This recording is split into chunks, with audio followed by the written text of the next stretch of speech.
हर सपना हकीकत बन सकता है अगर उसके पीछे खून पसीना लगाया जाए। राहुल एक छोटे से गांव में पैदा हुआ था।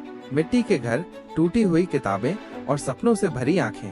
बचपन से ही उसका सपना था दौड़ना, तेज दौड़ना, ऐसा दौड़ना कि हवा भी उसे पकड़ ना सके। जब बच्चे छुट्टी के बाद खेलते थे, राहुल खेतों के बीच भागता था। न सही जूते थे, न ट्रेनर, न मैदान, सिर्फ एक मजबूत इच्छा थी, एक दिन मैं भारत के लिए दौड़ूंगा। गांव में एक छोटी सी दौड़ का आयोजन हुआ। राहुल दौड़ा तेज, बेमिसाल, लेकिन आखिरी मोड़ पर वो गिर पड़ा। लोग हंसे, दोस्तों ने ताने मारे, सपने देखना छोड़ दे, तेरे बस का नहीं। उस रात राहुल घर के पीछे चुपचाप बैठा रो रहा था, लेकिन तभी उसके पिताजी ने आकर कहा, गिरना बुरा नहीं बेटा, गिरकर उठना आना चाहिए। राहुल ने वहीं से एक वादा किया, अब चाहे जितनी भी बार गिरूं, उठूंगा जरूर। समय के साथ राहुल ने जिला स्तर पर फिर से कोशिश की। इस बार थोड़ा बेहतर किया, लेकिन फिर भी सिलेक्शन नहीं हुआ। कभी कभी खाना नहीं मिलता था, कभी जूते फट जाते थे, कभी माँ कहती, पढ़ाई कर बेटा, दौड़ से पेट नहीं भरता। कभी दोस्त हंसते थे, तू ओलंपिक जाएगा, सपना देखना छोड़ दे। हर दिन एक जंग थी, जिंदगी से भी, खुद से भी। एक दिन ट्रेनिंग के दौरान उसका पैर बुरी तरह मुड़ गया।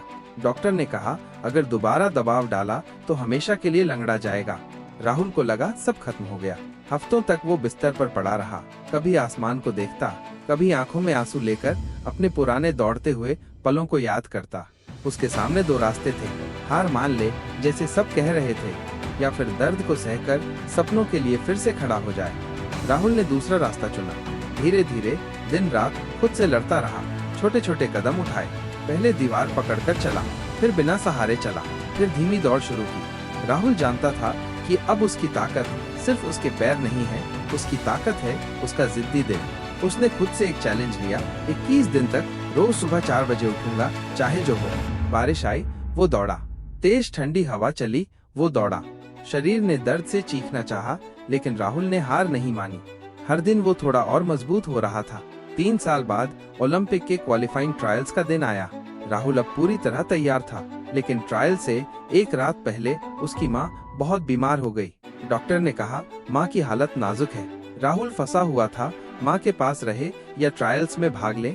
माँ ने उसका हाथ पकड़ा और कहा, बेटा मैं ठीक हो जाऊंगी, तू अपने सपने के पीछे भाग।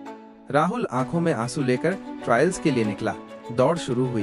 पहले कुछ मीटर में वो थोड़ा पिछड़ गया, लेकिन राहुल को याद आया, हार मानना विकल्प नहीं है, कहानी अभी बाकी है।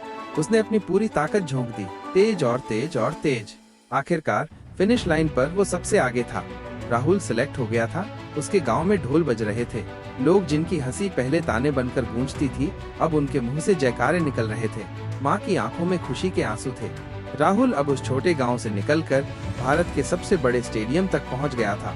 उसने सबको साबित कर दिया था कि कभी भी सपनों को छोटा मत समझो और कभी भी हार मत मानो। कहानी अभी खत्म नहीं हुई, ये तो बस शुरुआत है, क्योंकि असली योद्धा वो है जो हार के अंधेरे से निकलकर जीत की रोशनी बनता है। तुम भी गिरो, लेकिन उठो, क्योंकि तुम्हारी कहानी भी पूरी दुनिया सुनेगी।